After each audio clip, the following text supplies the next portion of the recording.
Here's a bunch of new stuff coming with patch 5.2. Let's go.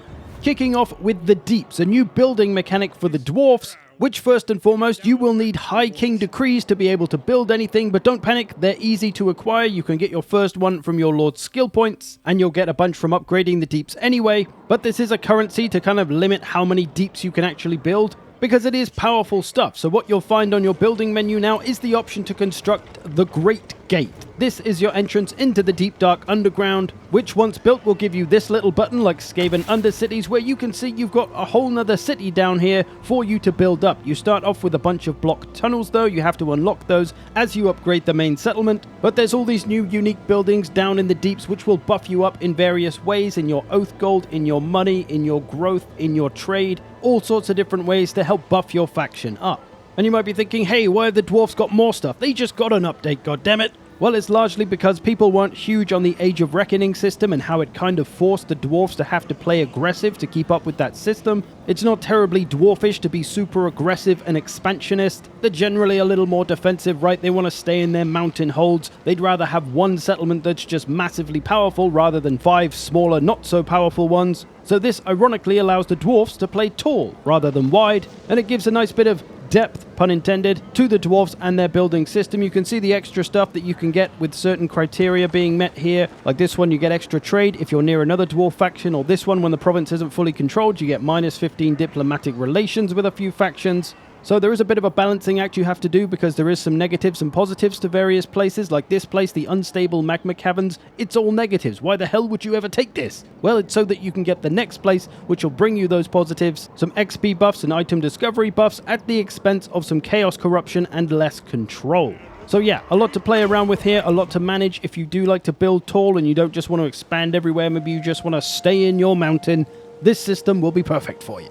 Next, we got some new units for the greenskins, randomly. Firstly, we have these, goblins, just straight up goblins with a sword and shield, where previously there was only the goblin spears. But truthfully, these aren't really a new unit. Visually, they are a new unit, yes, but their stats are actually pretty much what old goblin spears used to be. So these are pretty much just goblin spears as we've always known them, a little bit better in the melee, perhaps a little more melee attack, but otherwise, they're going to be used in the same way you've always used goblin spears. Because technically, really, it's actually the Goblin Spears that are kind of a new unit, because now they actually have an anti-large bonus and are an anti-large unit. They've got a charge defense, they've got charge reflection. After 8 years, they finally figured out how to actually use their spears as spears, and so are now anti-large. So that's good. It gives the greenskins those very cheap, very expendable anti-large units to just protect the flanks with from cavalry, from monsters. They're not going to last very long with their leadership, but with a charge defense and charge reflection, maybe they can do a little more damage than they would have ever done before.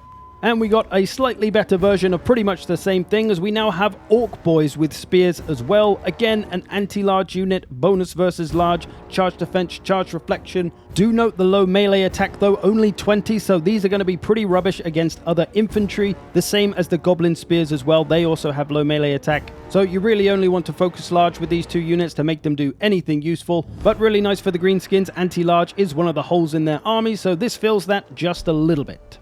Next, a cults rework for the Chaosy factions, as your cultist heroes will now be able to actually establish cults in enemy settlements themselves, and you no longer have to wait for corruption to cause them. All the buildings have been reworked as well, so you're going to find some new interesting effects there and different buildings that can synergize and work well with each other. You can teleport your lord there by sacrificing the cult, so all sorts of new and useful effects. There's even a new hero that you can get from there, the Cult Magus, who, honestly, I don't even know what he does. I haven't tried him out yet. But he has some new unique things that he'll be able to do. But cults do now work with the discoverability feature, much like Skaven Undercity, so you do have to be careful what you build. It is going to increase your chances of getting found out, and thus your cult destroyed. So you do have to be a little bit careful, but potentially some very big effects that you can gain from these, spreading corruption, gaining some monies, all sorts of useful stuff. Cults should now be much more impactful and more controllable for you as the player. And they are tailored to the different Chaos Gods as well, so Khorne's ones will obviously be more Cornish than the Tzeentch ones, and the Nurgle ones will be more Nurgly and gross. So overall, a really nice upgrade to the cult system. Should make Chaos factions a little more fun.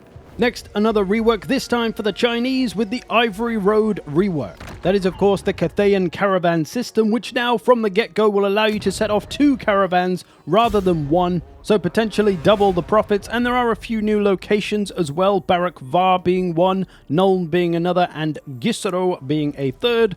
There's now also technology, so you can get more caravans, so more money.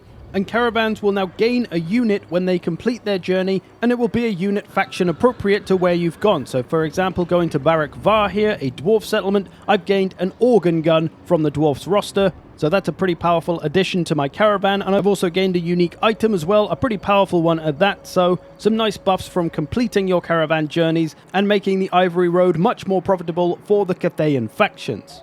And next we have unusual locations. Now, I tried to get footage of this happening, but I couldn't get it to pop after playing a fair few turns and a fair few campaigns, so I'm just stealing the image from the blog. So you'll see, you'll get a notification, an unusual location in Helmgart, and then you go to Helmgart and you've got a little kind of undercity building, which you can choose to destroy and just get rid of it and have done with it, or you can leave it and see what happens. You might get something really bad happen, you might have something really good, maybe a little bit of both. But it's basically just this random encounter thing that might happen to one of your settlements to give you something that might just spice up the game a little bit, some kind of challenge that you might have to face, or as I say, you can just fuck that challenge right off and not bother with it. There are going to be some unique ones at certain locations as well, so just a nice little thing to spice things up here and there. Next, some of you may remember this from a video I made, only about 2 years ago, where I had a moan about how the trees on the Warhammer 3 maps were all just dotted around randomly and looked like tree acne on the faces of these adolescent undercooked maps. Well, they're finally doing something about it. So as an example, this is one of the old maps. Now, there's not too many trees on this one, but there is this spot of trees just plonked right in the middle of the battlefield where your 2 armies would want to fight. There's no practical use for these trees, they're just annoying and in the way, and who the hell thought this was a good idea? Well, this is it now. Cleared up, no more trees in the middle, the trees around the edges look actually natural and like they should be there, and those little forests are actually big enough to make practical use of in the battle. So, huge improvement to this map, it's now actually enjoyable. Another couple of examples, this one, the worst case kind of scenario, loads of dotted tree acne all over the place, one spot right in the middle of the battlefield, doesn't really give you any good place for your 2 armies to meet, not great. Now, much better. The trees have been cleared away to the sides, there's forests all over the place, it's a foresty region, cool, there's supposed to be trees here, it makes sense. But there is a nice little opening here to actually meet with the 2 armies, it's considerably wider than it was before, still some trees around to make use of as well. Mwah. There's also some more subtle changes on some maps like this one. There's a little bit of tree acne on the edges, but there's none in the middle of the map, so the map's still mostly okay. But now it looks like this, trees looking much more natural, bigger portions for you to actually make use of. So yeah, very nice. Maps are now being fixed up. The tree acne is going away. They've only done about 25 or so maps in this patch, and they're going to do more in the future, so do still expect to see some tree acne on the Warhammer 3 launch maps, but it's slowly going away.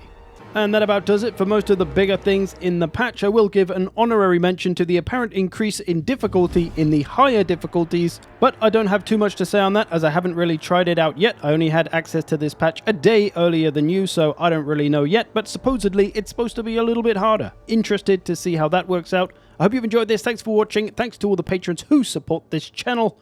I'll see you in the future.